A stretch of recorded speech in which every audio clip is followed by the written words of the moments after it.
Hi friends, welcome to చేతన institute for competitors. ఈరోజు మనం December 26 related current affairs related questions చూద్దామండి. ఇప్పుడు చూస్తే ఫస్ట్ క్వశ్చన్ చూడండి.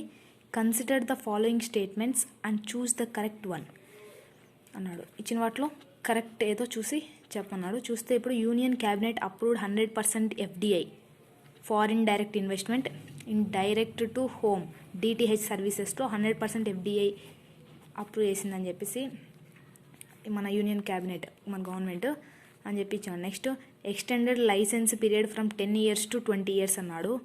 అండ్ థర్డ్ వచ్చేసి scale down license fee to 10% of adjusted gross revenue అన్నాడు.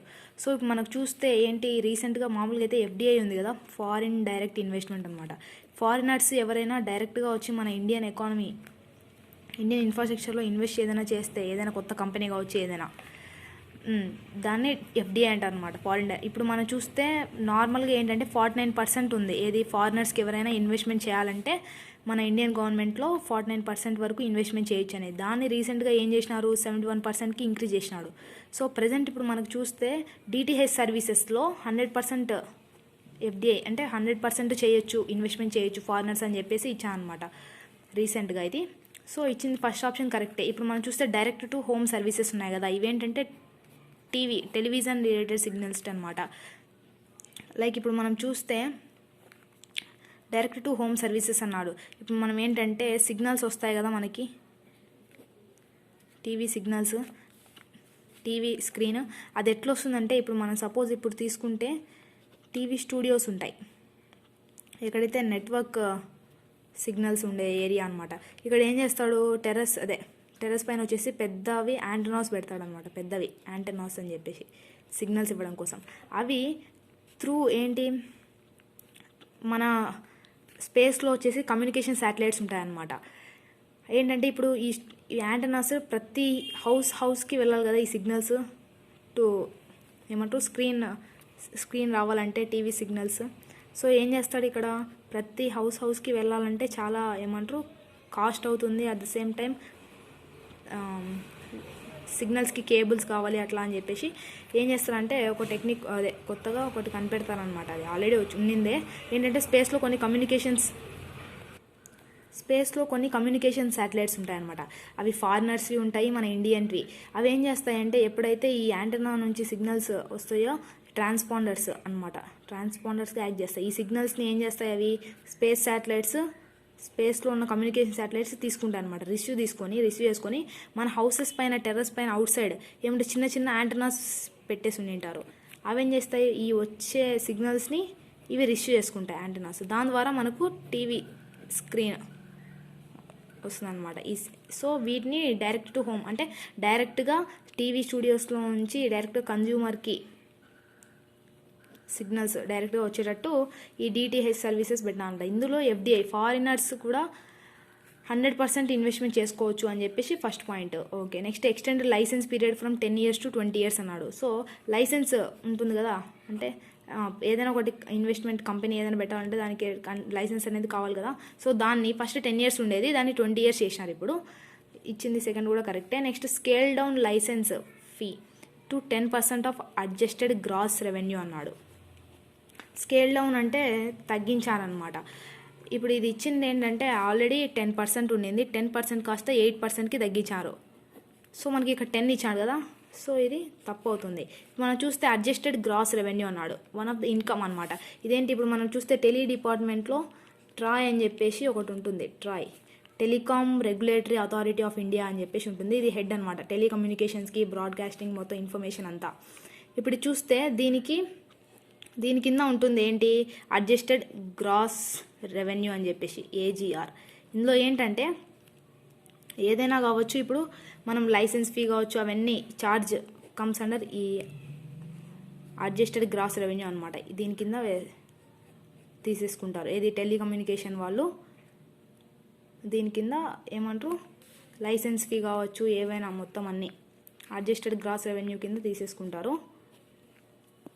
సో ఇచ్చిన వాటిలో మనకు 1, 2 ఒకటే కరెక్ట్ కాబట్టి మన ఆప్షన్ ఏమవుతుందంటే 1 and 2నే కదా కరెక్ట్, 1 and 2 కరెక్ట్ కాబట్టి only 1 and 2 first option correct అవుతుంది. సెకండ్ క్వశ్చన్ చూస్తే in which state Congress plans Gai Bachao Kisan Bachao అని చెప్పేసి march in order to care of cow shelters. ఏ స్టేట్లో కాంగ్రెస్ ఏం చేసింది, గాయ్ బచావ్ కిసాన్ బచావ్ అని చెప్పేసి పాదయాత్ర మార్చ్ అంటారు. ఎందుకు, టు కేర్ కౌ షెల్టర్స్ని కేర్ చేయడం కోసం, అంటే షెల్టర్స్ వాటికి కావాలి కదా అని చెప్పేసి ఏ స్టేట్లో అన్నాడు. సో మన ఏంటంటే ఉత్తరప్రదేశ్ అనమాట. ఉత్తరప్రదేశ్లో ఏంటంటే కాంగ్రెస్ వాళ్ళు ఏం చేస్తున్నారు, ఈరోజు నుంచి స్టార్ట్ అయింది పాదయాత్ర 6 days అని చెప్పేసి. సేవ్ కౌస్ సేవ్ ఫార్మర్స్ అని చెప్పేసి ఏం చేస్తున్నారు, మార్చ్ చేస్తున్నారు. ఎందుకంటే ఏమంటారు, టు ప్రివెంట్ ఏంటి కిల్లింగ్ ఆఫ్ కౌస్ని, అంటే సేవ్ చేయాలి, అదే దాన్ని ఏమంటారు కౌ స్లాటరింగ్ని ప్రివెంట్ చేయడం కోసం ఇది తెస్తున్నారు అనమాట. ఓకేనా. సో ఏ స్టేట్ అంటే యూపీలో స్టార్ట్ చేసిండ్రు. 6 days వరకు ఈ పాదయాత్ర జరుగుతుంది. నెక్స్ట్ థర్డ్ క్వశ్చన్ చూస్తే which of the following is correct regarding the given statements అన్నాడు. The social justice and empowerment minister setting up a university for disabled studies and rehabilitation sciences అన్నాడు. So రీసెంట్గా ఏంటంటే disabled పర్సన్స్కి కూడా యూనివర్సిటీస్లో చదివించాలి అని చెప్పేసి ఏంటి social justice and empowerment minister అనమాట ఒక ప్రపోజల్ని తెచ్చిండ్రు.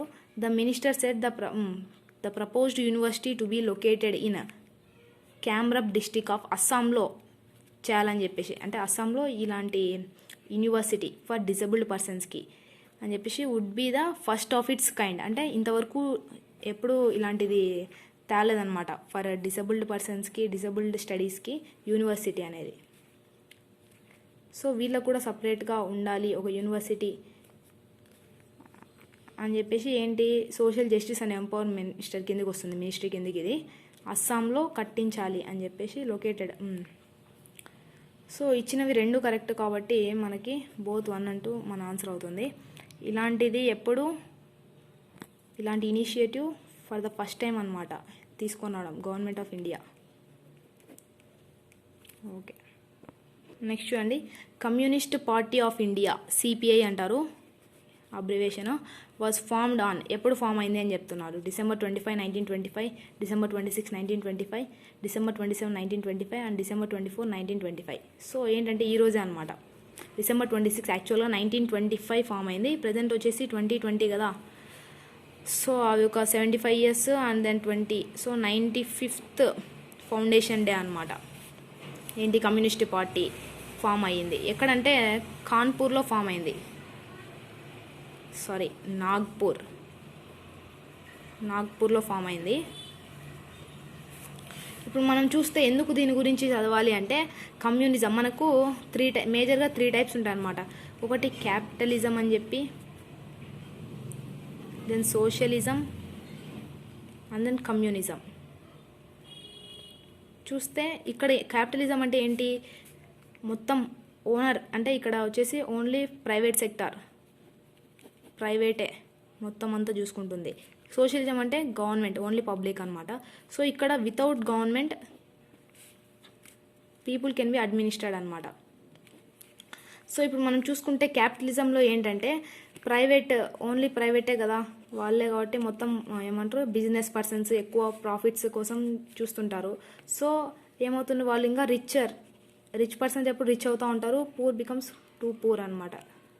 ఇక్కడ చూస్తే దీనికి ఆపోజిటే సోషలిజం. ఇక్కడ ఏంటంటే ఇన్ఈక్వాలిటీస్ ఏమి ఉండకూడదు అని చెప్పేసి గవర్నమెంట్ ఏం చేస్తుంది, poor is equal to rich, అంటే ఆల్ ఆర్ ఈక్వల్ అని చెప్పి, నో డిస్క్రిమినేషన్స్, నో ఇన్ఈక్వాలిటీస్ అని చెప్పి ఇక్కడ ఏంటంటే కమ్యూనిజం, ఇక్కడ కూడా సేమ్ రిలేటెడ్ టు సోషలిజం కాన్సెప్టే ఇక్కడ కమ్యూనిజంలో కూడా ఉంటుందన్నమాట.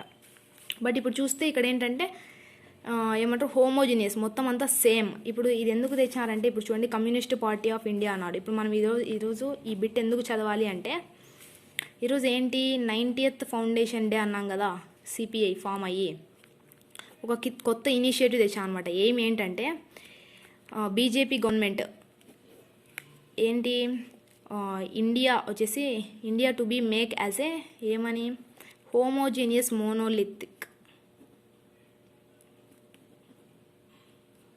హోమోజోనియస్ మోనోలిత్ అంటే ఏంటి, same and it should be a single piece, one and only piece అన్నట్టు. ఇప్పుడు మనకు చూసుకుంటే జెమినీ ఎలక్షన్స్ అని చెప్పేసి వన్ నేషన్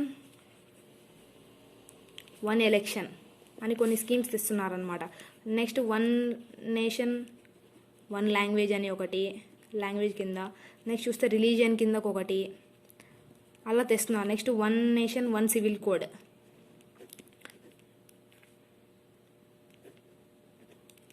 ఇలా కొత్త ఇనిషియేటివ్స్ని తేవాలని చెప్పేసి ఫ్యూచర్ ప్లాన్ అనమాట government of India, BJP government. So ఏంటి, యూనిక్గా ఉండాలి, ఐ మీన్ ఏమంటారు హోమోజీనియస్ అంటే సేమ్ అయి ఉండాలి మొత్తం, and it should be a single one and only nation, and it forms all should be form that one only, ఏమంటారు అదే ఉండాలి అని చెప్పి కమ్యూనిజం చెప్తుంది అనమాట. సో ఎప్పుడు ఫామ్ అయింది, December 26, 1925లో ఫామ్ అయింది. ఈరోజు 90th ఫౌండేషన్ డే కాబట్టి దాని రిలేటెడ్గా ఒక ఎయిమ్ పెట్టుకున్నారు, హోమోజీనియస్ మోనోలిత్ అంటే India should be make as A homogeneous monolith అని చెప్పేసి. సో ఎక్కడ ఇది ఫామ్ అయిందంటే నాగ్పూర్ అనమాట. థ్యాంక్స్ అండి ఫర్ వాచింగ్ దిస్ వీడియో.